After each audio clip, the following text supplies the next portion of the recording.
Hey guys, welcome back to another edition of the Art and Business of Writing podcast. I'm your host, Chris Jones, and I am back from about a 2-month layoff. I had to spend a little bit of time working with finalizing a book that I co-authored. We've gone through the entire process. We've got a publisher on this one, so this one's not indie pub, it's actually traditionally published. So we were working through the galleys and finalizing the manuscript and doing the cover proofs. So now that that's all done, and now we're kind of in the promotion phase where we're about to actually officially launch the book here very shortly, I'm able to get back on the mic and get back to bringing you guys valuable guests who will help you to market and promote your work as effectively as they've done their work. So my guest today, Hannah Carmack, is the author of SevenSided Spy, which was released in January. It's her debut novel from NineStar Press. And if you've done any sort of querying or proposal writing and submitting to traditional publishing houses, you will know that rejections, they come by the dozen. And she's no stranger to that. Hannah was rejected multiple times by several publishing houses, but it was a 140 character tweet that landed her this book deal. And she's going to share that today on the show about how the power of Twitter can actually change your trajectory with landing a traditional publisher, if that is your desire. So without further ado, this is Hannah Carmack. Hey, Hannah, welcome to the Art and Business of Writing. Hi, thank you for having me, Chris.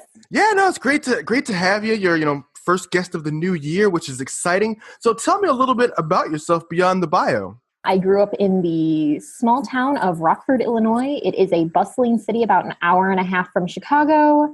I have a book coming out this January that I am super excited for. And basically, my biggest passion with my writing is accurate and fair representation of all marginalized populations, whether it be race, gender, disability, everything of that sort. I am very into bringing those to the forefront.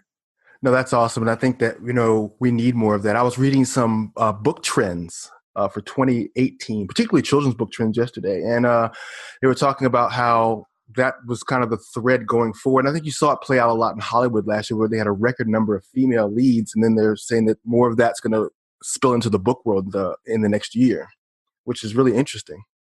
Oh, yeah, absolutely. I would say with book trends right now, it's everyone wants own voices books. And it's so exciting to finally see those stories going to the main stage as opposed to shoved in the back or being tabbed as unmarketable.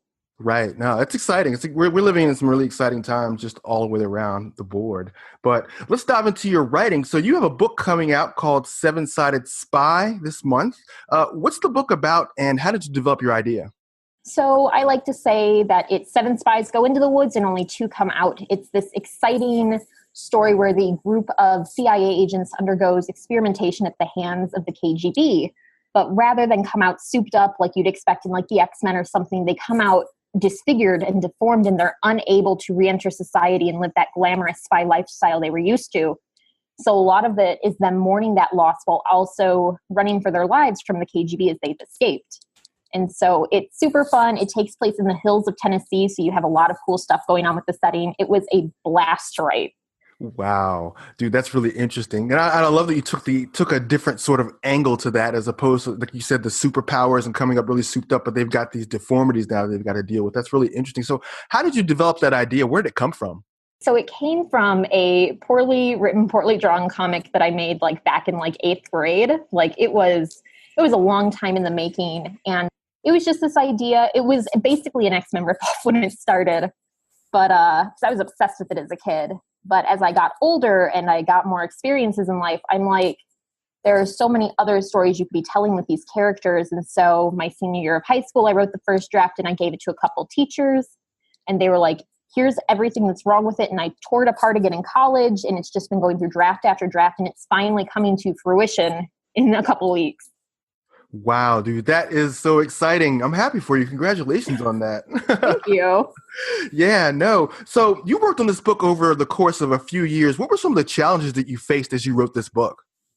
Since it was so much time, there was so much stuff that went wrong just because it was a 6-year, 4-year type project, depending on breaks that I had to take. I would say the biggest challenge came during the end of the second draft. I was hospitalized my freshman year of college, and I was diagnosed with Crohn's disease, which is this awful disease. It's an autoimmune condition, and it really just changed my life, but it also changed my perspective and honestly being diagnosed with IBD really improved my writing. But that was a big one because I had to stop writing for a few months. I had to just focus on how do I manage my new illness? How do I get better? I was in school for all of it. I literally got my publishing contract 2 weeks after I graduated from college. So that was crazy. Rejected from like every MFA program I applied. So that did a huge hit to my my writing because I was like, well, if no program wants me, I'm probably doing something wrong. And just growth. I know that's weird to say, but like a lot of the drafts came out of the necessity too because I had improved so much. That sounds weird, but like when you're going from senior year of high school to final year of college, you have learned so much in what you read, what you've done it with essays, what you've basically what you've experienced as well. So much growth, but also tons of challenges. Yeah, no, sounds like it. So, you talked about having Crohn's disease. How does that factor into your writing life? Does it affect your writing life at all? Are there times that it has any influence? Oh yeah, I would say like when I'm sick, there's not really, there's always that push to write, but there's not the energy to. It really drains you. It does a lot to your joints. It really messes with your immune system. So, there's times where I couldn't write because I was sick, but there's also times that it's really pushed me to it. Like, it's like early college, you're a young adult, you're doing whatever you want, and then you're slammed with this disease, and you're like, life is incredibly short. It could be gone at any moment. So I need to write these stories before I don't have a chance to. So it's what pushed me, I'd say, from being just a casual hobbyist to pursuing writing full time and going for that publication. No, that's great. And I like that you took the approach of it being a motivator as opposed to something that didn't motivate you at all or something that you use as an excuse. And I think that people who are listening can hear that and say, wow, whatever I'm going through, I can use that as motivation to push forward and move my books along a lot quicker. So I like that you looked at it as a motivator. Thank you. I'd say, yeah, there are, of course, days where it's like, life is too hard. Just sit back and binge watch Black Mirror for a little bit. But for the most part, yeah, it's been this huge push, and it's also brought me into the sphere of a lot of illnesses that I would have never heard of, never even known about. I didn't even know what Crohn's was when I was diagnosed. So, like, it's incorporated itself into projects. It's incorporated itself into other, like, means, like poetry. I pursued poetry because I was sick, and that's where I got my start understanding how publishing works, was because I was getting a chapbook done, and I was publishing poems in lit journals. It's been terrible in that it is something that I've learned to live with, but it's been fantastic in that it's made me a better person and a better writer. Yes, definitely. So now that the book is written, what steps did you take to start your publishing journey with it? It was crazy. I would say publishing is a lot of rejection. It's not like, it's just a way of life, I'd assume, with writing, is that it is such a competitive field that you are going up against 800 books and they all sound like the next Harry Potter. And so you're basically having to work, and it's a grind. I would say the big steps were identifying agents that I wanted to query, which I did through a Writer's Digest guide that I got from the library. It was 2 years old, definitely well used, but it connected me with some agents that I was interested in. And then you query them, and that takes a while because they're so busy. And then there's the rejection, where we're sorry, but this manuscript wasn't for us, or we would like the first 2 chapters, and then they pass on it. So it was just a lot of going, even when you're exhausted. And once you got that deal, then it began this whole new bundle of opportunity with edits and connections you can make with other authors from your press. And it was crazy from revision to publication. I'm still amazed we made it 2 weeks before it's coming out. Yeah. So the process of rejection, since you mentioned that really quickly, were a lot of the rejection letters like constructive criticism, or they were just like, did they feel like form letters, or was it a mixture? I would definitely say form. They are so busy, and I'll be honest, when I initially sent the manuscript out, it wasn't ready. The version that got picked up versus the version I first started querying was about 2 drafts away from each other. So it was just a lot of, we're sorry, but we can't take this. We appreciate you submitting and hope you consider us in the future, which you learn from that. Even if it's just form, you've learned that there is something about it that isn't for that particular agent. And you can analyze, here's why. And there's tons of resources out there where you can track how long it's taken someone to read a query, how long it's taken them versus how long it takes other people to hear back from that agent. There's so much data out there that you can gather and learn from. You just have to be willing to dig for it. And so you talked about learning. What did you discover was the thing that was getting you rejected? Or did you discover, how did that come about? I think definitely the way I was pitching. Like, I know that everyone says your query letter is like one of the most important things you write, and they are not kidding. Like, I was pitching it with no main character. It was very like, and they're in the woods and it's spooky and oh my God, what's that? And everyone's queer. And then like just reading over it, I'm like, this is the most confusing thing on the face of the planet. No wonder they passed on it. Like, it's really perfecting that pitch and then also having a grabbing opening. My opening has changed a little bit over the years, but for the most part, it had stayed stagnant. And then in the editing with my editor and everything through the press, it's really come more as a more grabbing opening as opposed to just let's ease into the world. Right. So what would you say is kind of I want to say formula, but really just what is kind of the basis of creating a decent query, or just something that you can build from? What would you say are the big highlights that you need every author to have in that? I would definitely say this is how I managed to get one that I actually enjoyed, log lines for movies.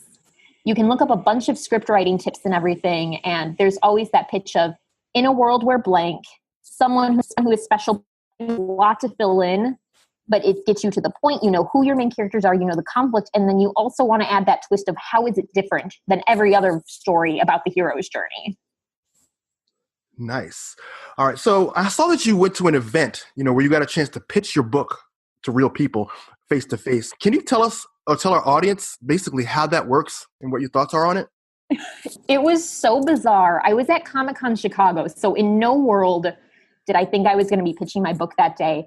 I was there to see my favorite comic writers. They wrote The Wicked and the Divine. I had a full face of makeup on, like eye makeup, and it was like 3 colors of the rainbow, and I was in costume, and I'm walking through all the vendor booths, and I see a couple indie presses.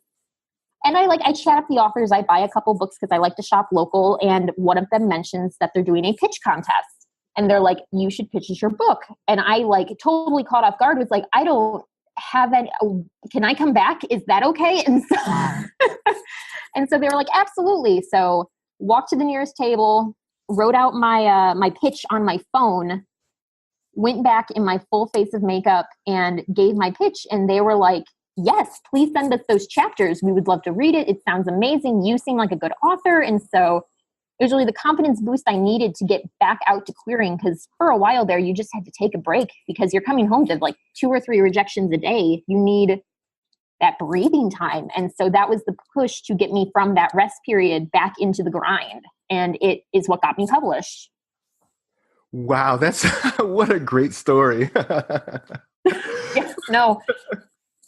Now, so how valuable do you think that experience was? And do you recommend that authors do those sorts of things, go to Comic-Cons or go to book events where they can do live pitching? Absolutely. I would say C2E2 was one of those rare ones where I was like, this is so weird that you're here taking pitches, but yes, thank you. Some more book-oriented ones. I know the children's writers, it's like SCBWI. They do, at least in the Midwest, they do a spring thaw where it's like just a pitch party and it's all children's and YA authors. And that's a good one. ALA is a great place to make connections if it's in your town. AWP is another one. But also just Comic-Con and like fantasy and sci-fi conventions. That's where you meet the people that are currently writing and working and making a living doing it. It's fantastic. I definitely recommend people go to them just because you're meeting other awesome artists and you're meeting other people in the industry and you're learning while you're there. Right. Now, you thought a couple acronyms our audience may not be familiar with. You said ALA and AWP. Can you explain what those two are? Just share what they stand for? Yes, absolutely. ALA is the American Library Association. They were in Chicago last year and I had the privilege of going. And that is a professionals show where basically every author you've ever loved is there. They're all signing, and it's this week-long crazy event. I went through work. I happened to work for a university here in Illinois, and so they sent us to help procure new books, identify what we wanted to use for our program. There's a lot of movement in the maker space, which is like creation at a young age, so we were there to view that as well, and we just happened to, meet Neil Shusterman and that group while we were there because they happened to be there signing. So it was just a blast, and I mean, you gain so much from being around other people who love what you're doing. Right on. Now, just hypothetically, just give us a couple of numbers if you can remember or just an idea. But about how many queries did you put out before and then after the event? Oh my gosh. So before, I'd say I did about 20 to 25. And that was with the like poorly written query letter and the like anxiety and the rejection. At the event, I rewrote a new pitch because I was giving it in person and I really didn't want it to sound confusing at all. And that's really what gave me that solid query letter as opposed to the kind of convoluted, confusing one. And then after the event, I went right back to the grind and I submitted a bunch of places and pursued presses that rather than go through agents, just accepted manuscripts. Because getting an agent is super important if you want to get into like Random House or Simon and Schuster. But I was like, well, I mean, that indie press was fantastic. Maybe there are other indie presses out there that are interested. Right. And that's a cool thing that you were thinking, kind of the indie press. I know a lot of authors, we want to shoot for the sky and go for like the Penguins and the Pinnacles and the Random Houses, but there are a lot of really good indie presses out there. Yes. Oh my gosh. I would say I understand the hesitation. There are some really bad ones out there, and there are people like, I can't think of the names off the top of my head, but most every author I talk to is like, you didn't pay to have your book published, right? That's a scam. If they tell you have to move 5,000 units, don't do it. And I'm like, it's awful that there are those types of presses out there taking advantage of people. So I get that hesitation, but I mean, one of the big things about my press is that they're queer oriented. They only publish stories about queer characters, and that has been amazing. I have gotten more attention in that niche than I feel I would have if I was just some random debut author with like a mid-sized press. Right. And I think it does, like you said, it does help out to be in a niche like that, because then it narrows the scope, and then there's only a certain number of authors who are in that space. So it gives you an opportunity to pitch with a narrow scope. Yes. Oh my gosh. It's been fantastic. Now, here's the interesting part. So you decided to take a very different approach to querying. Tell our audience about that. So there has been this movement as of late for the Twitter pitch event. And when I first saw it, I was super skeptical. Like I was Googling Twitter pitch success rate, Twitter pitch legit. I was super like magnifying glass towards these events. And as I read and read, it seemed like a valuable thing. And then basically how they work is you pitch your book in 120 characters, or I guess 280 now, but it was 120 back then. And you hashtag it with the name of the event, the genre that it's in, and agents that you might be interested in. And some presses have sent agents out or editors to go through all of the pitches and like the ones that they're interested in procuring. If an agent or press likes your pitch, you get prioritization when you query. And so you get a faster response time, and you already have a connection. You didn't seek out the agent sought out you. And so it was crazy and fantastic. And there are so many Twitter pitch events, like hashtag PitMad is the really big one. But mine was through hashtag PitDark, which was a Twitter pitch event dedicated to dark Gothic fiction, which was super crazy and awesome.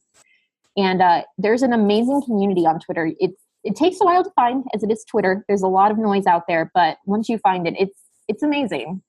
Now, when did you learn that you were picked up? So I submitted my pitch, and it was liked by NineStar Press. So then I submitted my query, and I would say about a month later, I got an email from an editor that said, "Hi, I'm highly interested in your book, but I need to know you're willing to make X and Y change." And my immediate response was, yes, absolutely. I happened to be on a bike ride with my father at the time, and we were about 20 miles out from our car, and I was like, we need to go back right now. We need to be at the car in the next hour.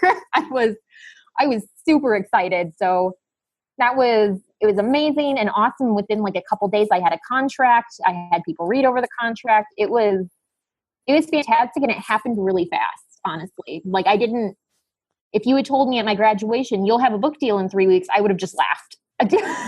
So it was exciting and fantastic. And it's just a lot of hustling. You have to query a lot of places and ask a lot of people to read your manuscript, and then eventually it'll pay off.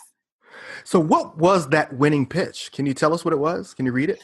Yes, absolutely. So for the event Pit Dark, I did about 3 pitches, and the one that got the most traction was this. James Bond meets X-Men in a Southern Gothic setting with the storytelling style of Orange is the New Black. Hashtag Pit Dark, hashtag New Adult, hashtag LGBT. It's like you nailed like every like major every major like storyline that people just love. Like, you have the James Bond, the X-Men, Orange is the New, it was something for everybody in that one. Absolutely. And it was I was surprised because I always was hesitant to use comp titles because I'm like, well, I made that sound awesome. And I don't actually know if it's that good. But it picked up the most traction. The other two pitches were, the typical like, here's the plot line, here's the central conflict, here's something quirky about it. And those got some likes, but that was definitely the buzzword one was the one that got the most traction of all of them. Wow. So in pitches like that, do you recommend like authors try something like that? Really just kind of go all out and be unconventional about their pitch on Twitter? Oh yeah. Cause like, I think you only have 120 characters. You've got to grab their attention. And I think one of the things that, made it more unique than just Harry Potter meets Hunger Games is that it was unexpected combinations. Like James Bond in a Southern Gothic setting, you're like, that sounds like Deliverance. But and so it's a lot of doing the unexpected. So you want to use comp titles, but you want to use comp titles that are very specific and matter. Like people are asking me now, what would you recommend about the book? And Shape of Water has just come out, which is a 1960s spy movie. And I'm like, but it has mutations like mine. And I'm like, well, if you liked Shape of Water, you might like Seven-Sided Spy. And so rather than saying, if you like big generic blockbuster that is universally loved, that's like, well, yeah, that everyone likes that. But if you say, here's this niche thing that you're interested in, and you might like this other niche thing, there's more chance of follow through because it is something more secluded and you don't see a lot of, fish mutation in the 60s out in the general public. No, I think there's a lot of truth to that because when you're dealing in niches, whether it's, indie film or whatever you're connecting it to, those things have an inherent following that's genuine. It's not like, oh yeah, well, of course, everybody loves the Avengers. You know what I mean? Exactly. So it gives it a little more flavor, but it does attract more attention because people who are really into those things will be more likely to take a look and see what you got going on there. Yes, absolutely. So tell us about NineStar Press, the press that picked you up. So this has been such a treat. Like I remember when I showed my contract to a couple of my other author friends, they were like, this is the nicest contract I've ever seen. I had good royalties. I maintained character rights. They are just this fantastic little press dedicated to publishing queer voices. And I believe, this might be wrong, but they mainly focused on romance. And then like a couple months before I signed on, they had started publishing what is called like literary fiction or just, general stories. It wasn't male-male romance or female-female romance. It was just stories with queer characters. And so since they've branched out in that, it's been huge, all the amazing work that I've seen come out of there. We have a very close author group and you're meeting so many people that are working so hard and everyone wants everyone to be successful. We're all recommending bloggers and recommending events out in the nation. And it's connected me with so many people. And it's also connected me with so many promotion and marketing opportunities, which has been fantastic. And of course, the team at NineStar Press is amazing. My editor, he really pushed me in the best possible way. Like I have become a substantially better writer because of the editing process for Seven-Sided Spy. Now, does your press also handle like your book design and such and so forth, like the marketing and all that? Yes, to an extent. They do all of the covers, they have gorgeous covers. There's this wonderful independent artist called Natasha Snow, and she does all of their work, and it's just stunning. And then promotion, they do a blog blitz and blog tour, but you're also encouraged to build your own. So that was super fun to learn how to do and query. And it was a blast because it really feels like you're making a difference with your book. It's not like you're being told, go here and here and people might show up. You're like, I am making sure people show up. I am making those connections. I'm going to my local bookstore, ensuring that they carry it. It was a blast, and it's really taught me a lot about business, which I did not expect coming out of college with an English degree to say I'm trying to be an entrepreneur and hustle. Right. And I'm glad that you mentioned that because I know that with authors, especially the thought of being picked up by a publisher, typically automatically think, well, they're going to do the marketing, they're going to do all the groundwork, but you still have to think and act like a publisher, even though, you're just the author. You have to have those business chops, like you were saying. Yes, absolutely. I would say my work has connected me with a few other bigger name authors. And even they mention it when I talk to them. They're like, your press is going to do a lot, but you've got to do more and you've got to keep going. And it's like, those are big, like Simon and Schuster, Random House, HarperCollins, those are the big guys. And they're even saying, you got to keep working. You never stop promoting. And so it was eye-opening to see people that I considered these behemoths in literature to be like, you got to keep axe to the grind, keep going. Right on. So what lessons can you share with our audience about using Twitter as a tool to reach potential publishers or even agents? I think it's a wonderful resource. Most agents have a Twitter, and most agents will post tips on their Twitter. Like they'll say, just read another manuscript where they didn't follow my guidelines, automatic slush pile. Like they'll post things that they typically see and why they don't like them or why they do like them. And then there's this awesome hashtag called manuscript wishlist, which I think is just hashtag MSWL, where agents will post what they're looking for. Like I remember there was this one call for, it was like Southern Gothic witches. And I was like, that's awesome. We do need more fiction like that. I'd read that. And so there's a lot of agents out there telling people what they want, and it could really connect you with someone that you like NineStar Press. I would have never known there was a press out there dedicated to publishing queer voices while also being super understanding with their authors. I only found them through Twitter. And I mean, that right there is, we can promote them more and everything, but that was a connection that I made that ended up turning into that big deal that I was looking for. Now, have you heard of any other stories of people who use Twitter similar to you and got agents in publishing in the same way that you did or similar way? Yes, I would say there's, like I had mentioned, hashtag PitMad. That one is huge. Like I've seen people signed with, I'm going to probably pronounce this wrong, Disney Hyperion. Like the people that do Percy Jackson, like they got it in through them. They've got tons of agents. There's the owners of PitMads, like the owners and operators, they post all their success stories, and it's huge names. Like you see like the Andrea Brown agency and you're like, wow, that's a good agency. And they got it through Twitter. And most of the NineStar Press agents, that's how they find a lot of their stories actually, is because they go searching for that niche thing that they want to read and then they like it. And that's how a lot of us have found each other, which is super awesome. So as an author, how do you use Twitter just to post and promote yourself? And then when you're reaching out or trying to connect with authors and agents, how do you reach out and connect to them without sounding like, like a pest, but really just being more that you're trying to just engage with them? I would say, like you said, just engage. I mean, I treat them like people. Sure, they are agents. Sure, they are huge authors. But if they post like, man, my dog did the silliest thing, you just go, oh my God, my dog does the same thing. Or like, it's just having a conversation. Just because someone has that agent title doesn't mean they are this unreachable superhuman. Most of them are writers actually. And so it's just you having a conversation with another artist. Same with other authors. There's tons of week events where it's like Sunday work in progress. People just post one line from their manuscript and you can go through and you can find writers that you like and be like, oh, I loved the way you used this imagery, or, oh, I really enjoyed this concept. And like I said, it's just building your network and engaging with people in a way that you would engage with everyone else. And so what are some of your favorite hashtags, like the places that you like to hang out and network on Twitter with other authors? I love hashtag queer spec, which is basically queer speculative fiction. I'd say they're fantastic. Hashtag buy books is another one. And surprisingly, like book bloggers are super friendly, and most of them are also writers and obviously heavy readers. And so hashtag book bloggers is another one I love. I'd say that's connected me with some awesome reviewers and just fantastic people. And then manuscript wishlist is always kind of fun because it's almost like shopping. Like you're like, what agent do I want that matches with my super niche thing? And then you're like, wow, they're also looking for strong character-driven stories set in Maine, and it works out. And so definitely those are probably my most frequented hashtags. Awesome. So what's next for you? So SevenSided Spy comes out on the 15th. So there's been a lot of push for that, and there's a lot of promotion. And of course, my big push there is groundwork. That's like going to local stores, local coffee shops and everything, making those connections in the community.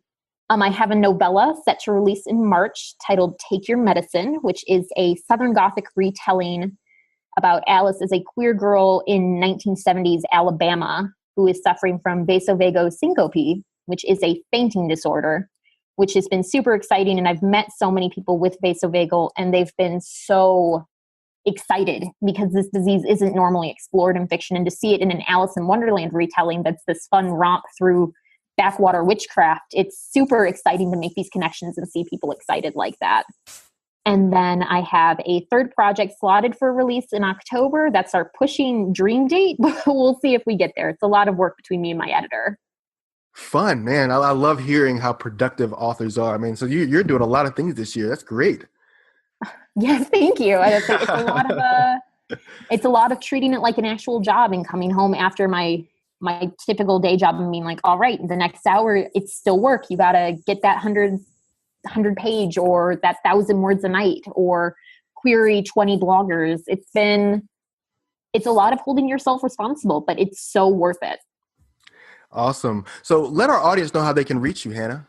I would say I have a website, www.hannahcarmack.com. I'm on Facebook. My Twitter handle is @manlyham, which I think is even more funny to think about. And then an agent saw that and was like, yes, I would like Manlyham in my repertoire. And so, I'm super, super open to talking with people if you ever need advice or assistance in determining how you want to pursue Twitter pitching or just going to trade shows and everything. I'm always down to connect with other writers. Awesome. Well, thanks for joining me today, Hannah. It was great to talk to you about your book and about using Twitter as a pitch tool. Yes, absolutely. I would say get out there and check out what's coming because I'd say at least 2 or 3 a month. And some of them are genre specific and some of them are big in general. And it's a fantastic way to find agents and presses that you would have likely never found. All right. And that was Hannah telling you guys to get to work. So let's get to it. Thanks. You guys have been with Chris and Hannah today on the Art and Business of Writing podcast, and we'll see you next time. Hey, author, Chris here. I want to tell you about a program that I'm really excited about called Group Gold. For a long time, I would post on my Facebook fan page only to find crickets. Very few interactions, very few connections. That is before I discovered Facebook groups through the program Group Gold. Facebook Group Gold program is the most complete one of its kind to help you grow, engage, and monetize your Facebook group. Mark Mawhinney, the program creator, will walk you through every aspect of how to create, manage, and run your Facebook group so that your tribe is coming to you. Makes it easier, doesn't it? When you've got people interacting with you because they want to be there. That's the beauty of Facebook groups over Facebook fan pages. Ever since I started the Facebook Group Gold program, I've been growing my group, building my audience, and I've got people in there who are active and who want to be there, hanging out with me every single day. You can have that too.